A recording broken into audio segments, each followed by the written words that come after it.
Bonjour et bienvenue sur DigiSchool, je suis Clément, votre enseignant en japonais, et aujourd'hui nous allons étudier la forme impérative affirmative neutre.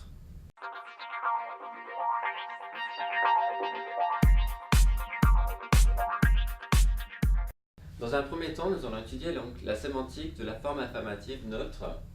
Donc cette forme impérative neutre possède en réalité une sémantique plus forte, notamment lors d'une utilisation seule, et est donc jugée brutale. C'est-à-dire que même si on en appelle la forme affirmative neutre, en fait, elle est considérée comme impolie, voire brutale, mais sa forme grammaticale reste neutre. C'est pour ça qu'on l'en appelle neutre. Elle reste alors, à l'heure actuelle, utilisée par les hommes uniquement en majorité. Nous verrons qu'il existe des alternatives pour les femmes ou pour apporter de l'atténuation. Nous verrons dans les phrases d'exemple. Pour faciliter sa compréhension sémantique, nous vous proposons les 6 raisons principales où cette forme peut être utilisée à l'heure actuelle. Alors il y a d'autres raisons pour lesquelles on peut utiliser la forme impérative affirmative neutre, mais je vous les ai résumées, les 6 raisons principales, pour que vous puissiez vous y retrouver un peu. Nous tenons à préciser qu'il s'agit de règles sociolinguistiques pour parler un japonais académique, c'est-à-dire un japonais qui vous sera demandé dans les examens, dans les textes de compréhension et aussi dans la vie quotidienne. Avec des utilisations grammaticalement officielles, nous ne défendons donc pas ici l'idée d'une séparation de la langue par le genre, mais l'exprimons puisque sa différenciation vous sera demandée dans la plupart des examens. C'est-à-dire que le japonais est une langue qui, des fois, selon le genre, peut être modifiée. Évidemment, ce sont des règles que nous vous conseillons d'utiliser, mais vous êtes libre de faire le choix et nous ne prenons aucun parti pris linguistique, bien sûr.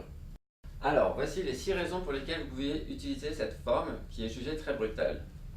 Dans un premier temps, lorsqu'un homme possédant un statut professionnel ou familial réprimande une personne hiérarchiquement inférieure ou plus jeune. Dans ce cas-là, vous pouvez. Lorsque des hommes qui se connaissent se donnent des ordres entre eux, des amis par exemple. Cependant, même cette forme entre amis reste trop forte à utiliser. Toutefois, c'est ce que j'ai noté, pour éviter toute confusion, eux-mêmes rajoutent à la fin de cette forme la particule lyo qui permet d'atténuer celle-ci. Ainsi, on utilise la forme impérative neutre plus une particule lyo pour atténuer la force de cette forme impérative. En cas d'urgence, on peut aussi l'utiliser par manque de temps ou par côté dramatique. Mais même par un côté grammatique, dans ce cas, la forme reste principalement utilisée par un homme plus âgé.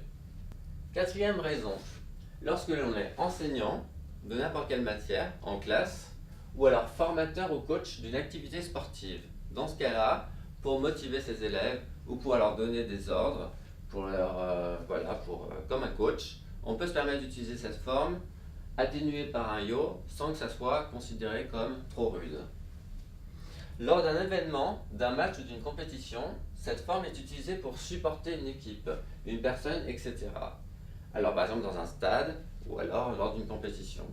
Dans ce cas-là, cette forme peut être utilisée aussi par les femmes et par les enfants. Par exemple, on connaît le gambare, ça veut dire vraiment tiens bon, courage, d'une façon très impolie dans sa structure, mais en fait, dans ce cadre-là, ce n'est pas du tout considéré comme quelque chose d'impoli. On l'utilise enfin pour un impact fort, notamment sur la santé, la route ou par concision, dans les panneaux ou les slogans. Comment construit-on la forme impérative affirmative neutre? Cela va dépendre évidemment des verbes. Tout d'abord, pour les verbes ichidan, la construction de la forme impérative neutre pour les verbes ichidan est assez simple, puisqu'il suffit de remplacer le ru de la forme neutre du verbe par un ro. Tout simplement. On va voir, par exemple, taberu devient alors tabero, mange, d'une façon très vulgaire, très mal polie. Pour les verbes godan, c'est toujours un peu plus compliqué. La construction de la forme volitive s'avère plus complexe avec les verbes godan et sa forme dépend donc des terminaisons de ceux-ci. Globalement, elle consiste à transformer le radical du verbe à la forme neutre, auquel on ajoute le son e, comme dans le tableau ci-dessous que je vais vous présenter. C'est un tableau qu'on retrouve souvent lorsque je fais des déclinaisons verbales, pour que vous puissiez vous y retrouver. Par exemple, nous avons matsu, attendre, qui devient mate, et pas mate, pardon, pas avec la forme en t. Kaeru, qui devient kaere, rentre. Au, qui devient ae, rencontre. Asobu, qui devient asobe, amuse-toi, joue. Yomu, qui devient yome, lit. Shinu, qui devient shine, là c'est très violent, ça veut dire meurt, crève littéralement. Oyogu, oups, petite erreur avec le oyogu. Oyogu qui devient oyoge, nage. Kaku qui devient kake, écrire. Et hanasu qui devient hanase, parle. Enfin, pour les verbes irréguliers, suru, faire, devient shiro, fait, et kuru, venir, devient koi, bien. Je vous ai mis 3 exemples pour cette forme. La première, c'est ashita ie ni koi yo. Ici, dans ce cadre, c'est un ami qui vous dit ashita ie ni koi yo. Demain, viens à la maison. Vous avez aussi hayaku tabero, mange vite. Ici, c'est vraiment impoli. Et en exemple, pour vous montrer à quel point cette forme est rude, je vous ai mis kaneo dase, littéralement sors la thune.